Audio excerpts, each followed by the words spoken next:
The most rumored announcements today were the release of the new iPad and iPad Mini. Tim Cook took the time to let everyone know that there has been 170 million iPads sold to date. First of all, the new version of the iPad is called the iPad Air. And as I'm sure you expected, it's thinner, lighter, and more powerful than all the previous versions. Whereas the previous iPad weighed 1.4 pounds, the new iPad Air weighs only 1 pound.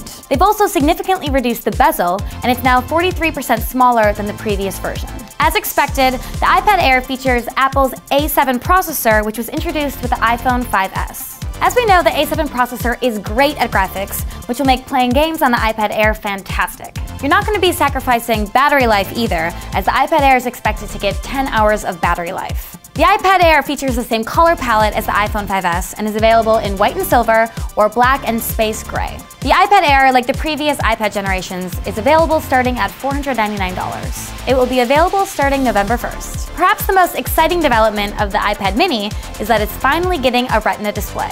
They managed to pack a 2048 by 1536 resolution in its 7.9-inch display. By the way, this is the same resolution as the significantly larger iPad Air. Furthermore, and this comes as a bit of a surprise, the iPad Mini comes with the same A7 processor as the iPad Air. This makes the iPad Mini 4 times faster in processing capabilities and 8 times faster in graphics capabilities than the previous generation. And as you may have guessed by now, yes, the iPad Mini still has the same 10-hour battery life. The new iPad Mini will start at $399, but the Mini will be available later in November.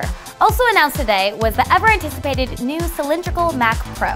Inside is a next-gen Intel Xeon E5 processor available with 4, 6, 8, or 12 cores. On the graphics side, you get AMD's FirePro Workstation graphics card, which comes with up to 12 GB of GDDR5 VRAM. They've moved to purely flash-based storage for this version, and comes with a maximum of 1 TB of internal storage. The intention here is that you're able to expand your storage via Thunderbolt 2 external hard drives. It comes with 4 USB 3 ports and 6 Thunderbolt 2 ports. Starting at just shy of $3,000, it will be available in December. Now let's take a look at the updated 13-inch and 15-inch MacBook Pro. The 13-inch features Intel's new Haswell processor and will give you 9 hours of battery life. It starts at $1299 and is available today. The 15-inch model is powered by an Intel Crystal chip with Iris Pro graphics. Intel's new Iris Pro graphics are comparable to discrete cards in some cases. But if you still want a discrete card, the GT750M is still available.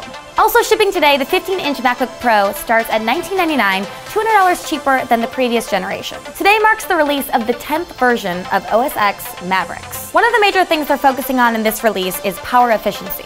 With the power improvements in Mavericks, you'll be able to do an extra hour of web browsing on your MacBook Air. We're also introducing a new feature called compressed memory, which will be able to fit what would normally be 6 GB of memory into 4 GB of RAM. Mavericks has also made great improvements with how they handle multiple displays. You will now be able to take your apps full screen on both monitors and also have your docks available on both screens. The most shocking announcement, though, is that Mavericks will be available at absolutely no cost at the App Store. Yep, it's free. Furthermore, Mavericks will be available for people running on operating systems as old as Snow Leopard, as well as for people using MacBooks from as far back as 2007.